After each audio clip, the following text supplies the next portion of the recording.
नमस्कार। भोजन संवाद में आपका स्वागत है। आज है 15 मार्च, माननीय काशीराम का जन्मदिन।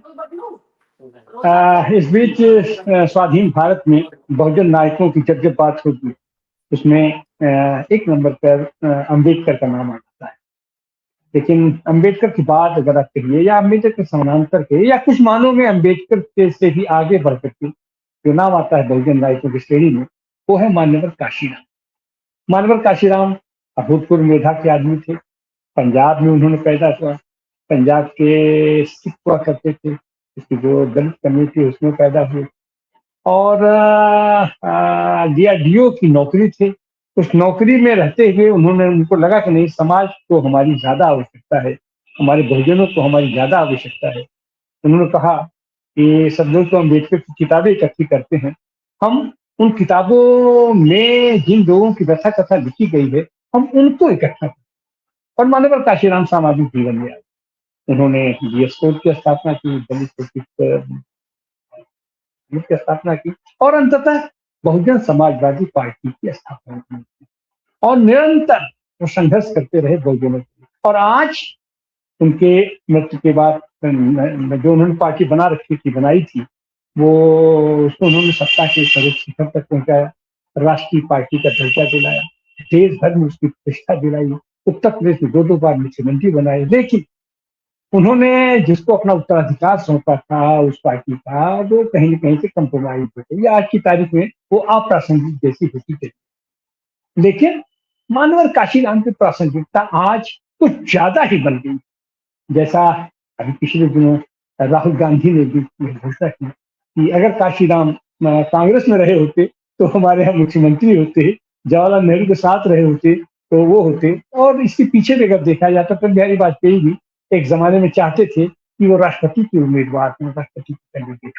लेकिन सब लोग केवल बात बात करते रहे। एक मनवर मुलायम सिंह यादव थे, जो उन्होंने उनकी आवश्यकता की, उनकी उपयोगिता की और बहुजनों के संघर्ष को समझा, उनके संघर्ष के व्यक्तित्व को समझा और उन्हें अपने साथ किया और संसद में भी भेजने का काम किया। और आने वाले दिनों में उत्तर प्रदेश में जो गठबंधन बना और एक नारा चला था जब से मेरे मुलायम काशीराम, हवा में उड़ गए जय श्री राम। तो ये सारी बताते हुए एक बहुजन की एकता के लिए जिसके लिए उन्होंने काम किया, वो आगे फली हुई थी। लेकिन आज आज उनको सब लोग लेकर के सब लोग परेशान है किस तरीके से उनको वोट को खींचा जाए। लेकिन उनकी जो कल्पना थी, जो चाहते थे, जो उनकी वैचारिक थी, जो उनका सिद्धांत था, उसको आगे बढ़ाने के लिए कौन तैयार है, कैसे तैयार है। समाजवादी पार्टी के अखिलेश यादव ने भी एक बार फिर माननीय मुलायम सिंह यादव के कदमों पर चलते हुए उस सारे समुदाय की पीड़ा को व्यक्त करते हुए, मान्यवर काशीराम को याद करते हुए और मान्यवर काशीराम के बहाने उस पूरे उनकी फिलॉसफी, उनके दर्शन को याद करते हुए उस संघर्ष को आगे बढ़ाने का वो प्रयास कर रहे हैं। और आज पूरे देश पैमाने पर मान्यवर काशीराम को याद करने के बहाने उस पूरे आंदोलन को याद किया जा रहा है। हमारे साथ हैं एडवोकेट शशांक यादव जी। आप समाजवादी पार्टी के पूर्व एमएलसी रह चुके हैं और एक वैचारिक पोस्ट के आप संचालक हैं। आपसे बात करेंगे। बहुत बहुत आपका आभार है, आपका स्वागत है शशांक यादव जी। तो आज आप काशीराम जी के, मानवर काशीराम जी के उन सिद्धांतों को, उन लड़ाइयों को, उस बहुजन के लिए संघर्ष को आप कैसे देखते हैं, उनकी कितनी प्रासंगिकता है? देखिए, समाजवादी पार्टी ने आज पीडीए दिवस के रूप में मनाने का एक संकल्प लिया है और पूरे उत्तर प्रदेश के हर जिला मुख्यालय पर यह कार्यक्रम हो रहा है। और जो जैसे किसी भी युग दृष्टा या जो सामाजिक क्रांति करने वाले लोग हैं, उनकी पहचान बनने में वक्त लगता है। लोहिया जी को समझते समझते लोग लोहिया जी काहे करते थे, लोग मेरी बात समझेंगे लेकिन मेरे जाने के बाद, वही कुछ स्थिति मान्यवर काशीराम जी की हुई। लेकिन काशीराम जी को मैं एक अलग नजरिए से देखता हूँ तिवारी जी। पता नहीं ये तुलना आपको कैसी लगेगी, हमारे दर्शकों को कैसे लगेगी। मैं तो वो देखता हूँ कि जैसे मार्क्स और लेनिन का जो संबंध है, वो संबंध मुझे बहुजन आंदोलन में बाबा साहब का और काशीराम जी का लगता है। काशीराम जी ने जो बहुजन या मानवतावाद का जो सिद्धांत, संविधानवाद का जो संविधान बाबा साहब ने सैद्धांतिकी के रूप में पूरा विश्व ने जिसको माना, लेकिन उसको जमीन पर उतारने का काम बहुत ही शानदार तरीके से मानवर काशीराम जी ने करके दिखाया। तो ये काम वही कर सकता है कि जिसमें एक संगठन की एक प्रचुर क्षमता हो सकता है कि बाबा साहब के पास खुद इतना चूंकि वो एकेडमिक्स में इतना ज्यादा उलझे हुए थे कि वो फील्ड पर उतना नहीं कर पाए, लेकिन तब भी जिस तरीके से बाबा साहब ने नागपुर में लाखों लाख लोगों के साथ जिस तरह से बौद्ध धर्म परिवर्तन वाली स्थिति करी थी, और उसमें एक नया कंसेप्ट वो लेके आए थे और बहुजनों के अंदर एक चेतना जो जगाई थी, उस चेतना को, उस चिंगारी को मशाल का रूप जो है तो मानवर काशीराम जी ने दिया और वो करके दिखाया प्रैक्टिकली। अगर आप देखेंगे उन्होंने तरीके से कि संगठन क्षमता कितनी महत्वपूर्ण थी उनकी, कि वो सरकारी कर्मचारियों की तरफ से शुरू करते हैं और लेवी लगाते हैं 1 रुपए से लेके 10 रुपए तक की सीमित क्षमता के हिसाब से, क्योंकि संगठन के लिए ये हमेशा एक जरूरी रहा है कि कोई भी संगठन बिना कार्यक्रम, बिना कोष, बिना कार्यालय कभी हो नहीं सकता।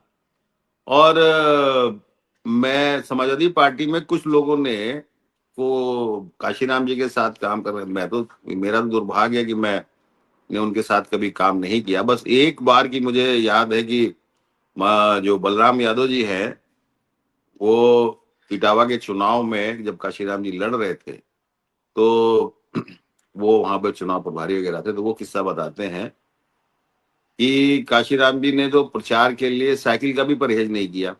वो कभी प्रोटोकॉल के पीछे नहीं पड़ते थे कि वो गाड़ी घोड़ा सब कुछ, और वो चूंकि जमीन से निकले व्यक्ति थे। और एक किस्सा बड़ा मजेदार बताते हैं और वो प्रेरणादायक भी है।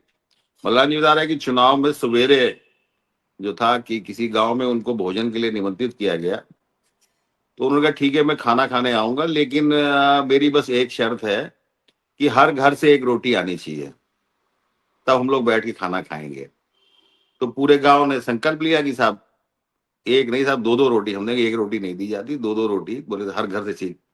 तो एक वो जो छबड़ा आप समझते होंगे कि जो जिसमें फल वल लगते हैं, उस छबड़े में बाकायदा एक कार्यकर्ता लगा और हर घर से 2-2 रोटी लेके आया। फिर उन्होंने प्रमुख लोगों को गांव के बुलवाया, जब शाम के टाइम से प्रचार के बाद लौट के आए, और उन्होंने कहा ठीक है रोटी तो है ही, सब लोग खाएंगे बैठ के, अब क्या कोई इसमें बता सकता है किसके घर की कौन सी रोटी है? जो वो करीब 200-250 के करीब पूरा छबड़ा ऊपर तक भरा हुआ था। अब इस एक इंस्टांस ने ही पूरा का पूरा, जबकि वो मिश्रित जनसंख्या का वो जो था तमाम जातियों का, जो मैसेज उन्होंने दे दिया, मेरे ख्याल में शायद 2 घंटे का भाषण भी ना दे पाता वो। आप 2 घंटे भाषण देते आप नहीं समझा पाते, लेकिन उस चीज को, और सबने भोजन किया प्रेम से और वो गांव बड़े मैसिव वोटों से भी जीता। तो मुझे लग रहा है कि राजनीति को व्यवहारिक रूप से और जनता के बीच में कैसे, अब वो उनका पेन वाला जो एक सिद्धांत था, ये सीधा खड़ा है, उसे उसमें मुझे हॉरिजॉन्टल करना है। तो ये चीजें तिवारी जी मैंने महसूस करी कि एक कनेक्टिविटी होती है जो नेता की, कि वो जनता से किस तरीके से सीधे संवाद करता है। और मैंने परसों भी आपसे एक निवेदन किया था, आज उसको फिर दोहराना चाहूंगा, और काशीराम जी के लिए तो वो और भी ज्यादा मौजू हो रहा है कि जैसे मैंने कहा कि जब बौद्ध धर्म शुरू हुआ तो वो एक सामाजिक क्रांति थी, और पिछड़े वर्गों में आज की तारीख में पिछड़ी जातियों के आने वाला अशोक जैसा महान सम्राट बनता है, तो वो महान सम्राट एक दिन में नहीं बनता, उसके पीछे जो वो सामाजिक क्रांति जो बौद्ध लाए थे उसका एक प्रभाव था। गुरु नानक देव का पंजाब में जिस तरीके से उन्होंने खालसा धर्म की बात शुरुआत करी, और वो एक ओंकार का जो नारा लेके, और उन्होंने जो पाखंड के खिलाफ लड़ाई लड़ी, तो उसकी परिणति महाराजा रणजीत सिंह जैसे एक महान योद्धा के और एक महान राजा के रूप में सामने निकल के आती है। तो ऐसा नहीं था कि रणजीत सिंह अगर गुरु नानक देव जी ना हुए थे तो शायद रणजीत सिंह जी भी ना होते, बुद्ध ना हुए होते तो शायद अशोक भी ना हुए होते, क्योंकि भूमिका तो ये जो युग दृष्टा लोग होते हैं वो एक माहौल बनाते हैं। गांधी जी को ले लीजिए, गांधी जी ने अगर अहिंसा और असहयोग को लेके, हमारे 50 उनसे मतभेद हो सकते हैं तमाम बिंदुओं पर, लेकिन गांधी जी ने जोड़ने के लिए, जैसे मान लीजिए उन्होंने उदाहरण देके हिंदी को ही कहा कि आंदोलन की भाषा हिंदी होगी, कोई बहुमत इसको बोल रहा है, और उसके बाद तीसरे क्लास के डब्बे में सफर करना और जनता से कनेक्ट के बीच में आके, तो जो माहौल गांधी जी ने तैयार किया उसने जाके आजादी के आंदोलन को उसकी परिणति तक पहुंचाया मामला। तो काशीराम जी को उसी श्रेणी में मैं रखता हूं कि एक ऐसे युग प्रवर्तक वो रहे कि उन्होंने बहुजन संवाद का जो एजेंडा था, जो हाशिए पे पड़ा हुआ था, उसको उन्होंने मुख्यधारा लेके दिखाया। और जो हम लोग हमेशा कहते हैं कि 6 दिसंबर 92 जो बाबरी मस्जिद की शहादत हुई, वो इतिहास का एक डिवाइडिंग फैक्टर है कि 6 दिसंबर 92 के पहले का इतिहास दूसरा है और 6 दिसंबर 92 के बाद का इतिहास दूसरा है। सांप्रदायिक राजनीति आज प्रमुख एजेंडे पे निकल के आई है, घृणा की राजनीति।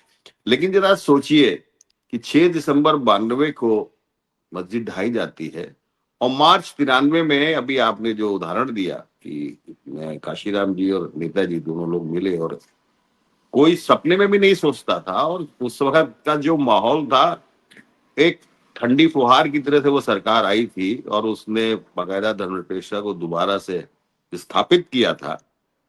बात की कहानी अलग चीज है, लेकिन वो जो प्रयोग था, जो कभी बाबा साहब और लोहिया का सपना था, वो नहीं मिल पाए थे, लेकिन उसको आगे बढ़ाया और नेताजी और काशीराम जी मिले और उसने एक पूरी एक इतिहास रच के दिखाया कि कहाँ पर कहानी पहुंचती है, मिलती है जाके। तो मेरा अपना ये मानना है कि काशीराम जी ने बहुजन विमर्श को, जो हाशिए पे पड़े हुए लोग थे, उनको मुख्य धारा में एक ताकत के साथ आने का एक उन्होंने तरीका दिखाया। और आज हम इस जयंती पर समाजवादी पार्टी में माननीय अखिलेश जी के भी आभारी हैं कि उन्होंने जिस रूप में आज पूरे पीडीए दिवस के रूप में इसको दिया है, वो एक बहुत ही एक सराहनीय और आने वाले दिनों में बहुजन राजनीति में एक महत्वपूर्ण हिस्सा दिखाएगा। और रह गई बात जो उनके उत्तराधिकारी जिन्होंने जिनको बनाया, बहन जी को या दूसरे लोग आए, तो लेनिन के भी उत्तराधिकारी जो निकल के आए, तो उन्होंने भी कम्युनिज्म को कहां से कहां पहुंचाया। तो किसी को डॉगमेटिक तरीके से या अंधभक्ति के रूप में स्वीकार करने से लाभ नहीं होता है। विचार तो विचार के ही आधार पर जिंदा रहता है, और मुझे लग रहा है कि माननीय अखिलेश जी का यही प्रयास है कि जो सपना बाबा साहब और लोहिया जी के मिलन से एक बहुजन विमर्श तैयार होता, उस विमर्श को वो आगे बढ़ाने का काम कर रहे हैं। और माननीय काशीराम जी का जो जयंती पीडीए दिवस उनके मनाने में मेरे ख्याल में यही उनकी एक सोच रही होगी। मुझे बस इतना ही कहना है सर। जी बहुत बहुत धन्यवाद। माननीय काशीराम को पहाड़ी गांधी जी कहा जाता है, और जिस तरीके से भारत में हमारी व्यवस्था में वर्ण चेतना है, वर्ण चेतना के